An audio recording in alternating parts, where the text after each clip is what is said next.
Hey everyone, welcome back to another video. Today we are going to get back to work on the Mark II.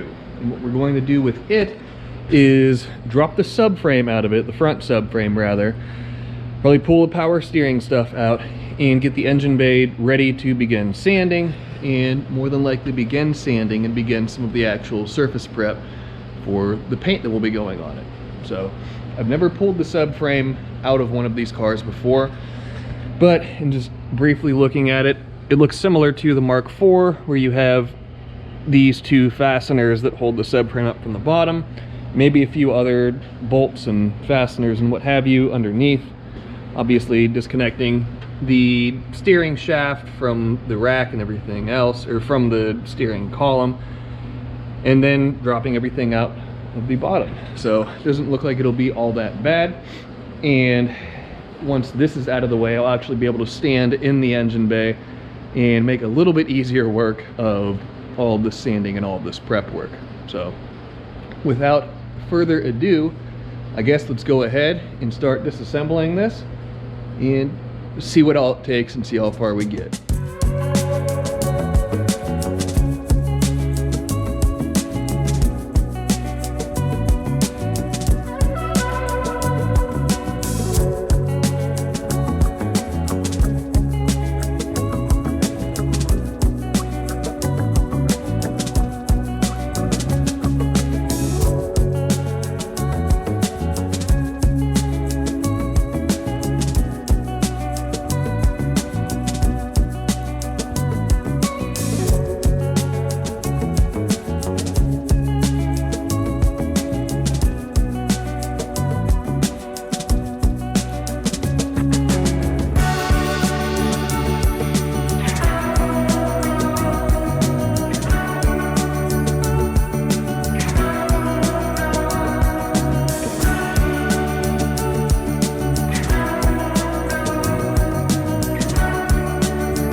My least favorite tool is what just got the job done for the steering shaft.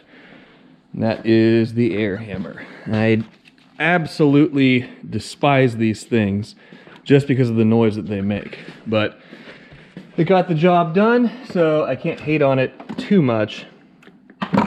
Just always wear your hearing protection when you're using them.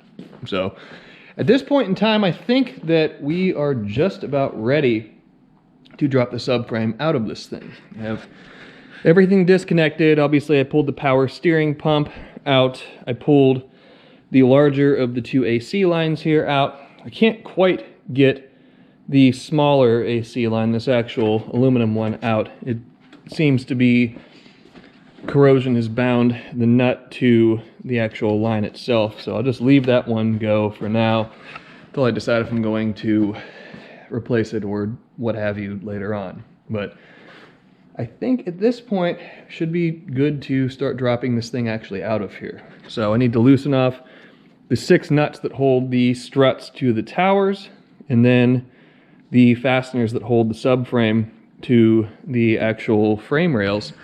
Then we should be good to go.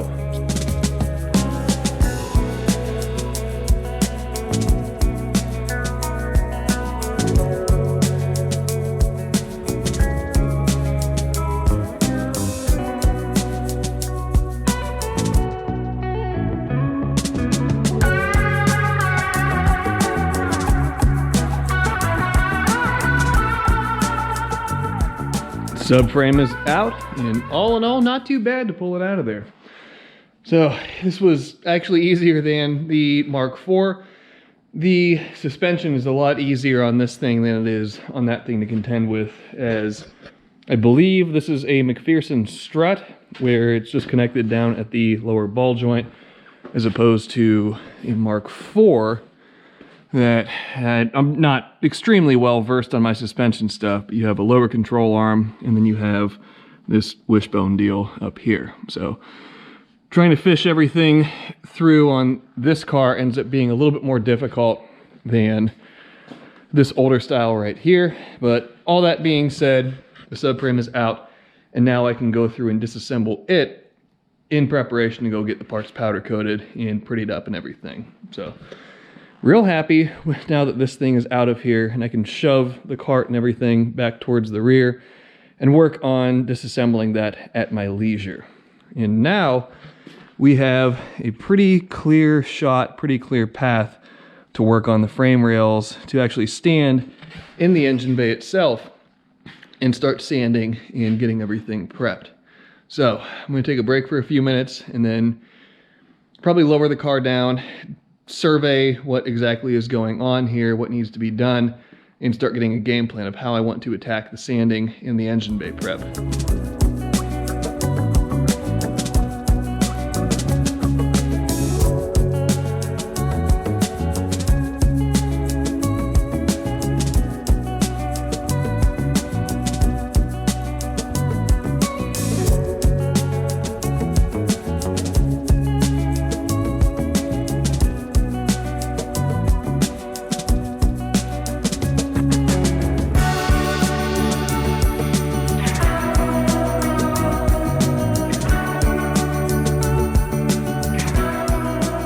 Well, there's a large number of components that are now removed from the Mark II's engine bay that I wasn't initially planning on removing, like the fuse box and a few other odds and ends. But as I got going with this thing, I realized that many of them were very easily removable, and it would just pay dividends if I were to pull them out now. So that's exactly what I did.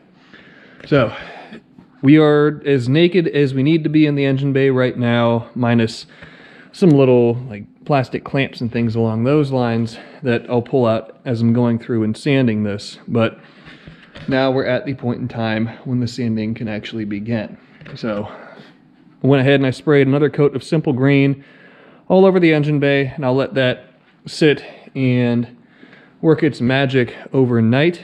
And then tomorrow I can come in, do a final wipe down, final once over, and then start destroying my hands with sandpaper and DAs and everything else. So we're at the point now where sanding can begin, and we can begin the actual process of beginning to put paint on this thing. So I'm going to get out of here for today, and then tomorrow we can come in and start making a mess with this thing. So I'll see you guys then, and we'll make some killer progress on this thing tomorrow.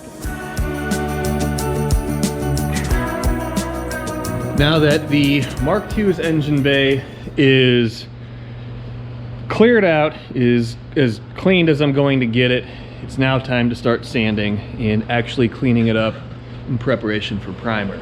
So just tried over here with all this strange black stuff to hit it with the old wire wheel, and been having pretty good success removing all of whatever this crap is. So I'm going to do that in this corner, that corner, pretty much all the corners, I guess, and wire wheel as much as I can, as much as I need to get the large debris off, and then we can move on from there to actually sanding. So there's not really much else to say at this point about this, so let's just go ahead and get to it.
mess.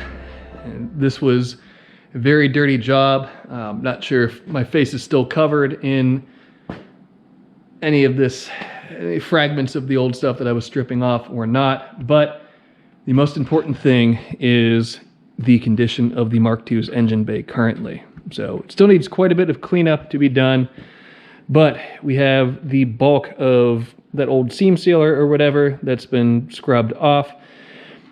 I got the majority of the surfaces on the engine bay all sanded, and with a little bit more sanding and a little bit more cleaning, it'll be time to actually put some primer down on this thing. So I don't think we're going to do that in this episode, as I'm just about done doing this now, and I'm sure you guys don't want to watch me sand for any longer of a duration of time. But I'll do the rest of the sanding off camera, and that way we can come in and this thing will be ready for some primer to go down. So I still need to make a paint booth. I have a pretty good idea of how to do that, and that'll need to happen before any paint gets sprayed on this thing. So I'm kind of at a standstill until I can get to work on all of that. So I think we're going to go ahead and end this one off here until I can get some other things together on my end, and then we can keep making progress on this. So with that in mind, let's go ahead and wrap this one up. So thank you guys, as always, for tuning in, for watching things happen with this thing, for watching things happen with that thing, for watching all the things that go on around here at the shop, for coming along on this ride with me. And I always tell you guys that it does warm my heart, and it makes me very happy that you take time out of your day to come with me on these journeys. And when I say that, I really do mean it. So I thank you guys once again, and I look forward to wherever we go from here with this. So with the rambling aside and me needing to get cleaned up, as I have some grit and grime, and this is after I've already washed myself off twice in this process.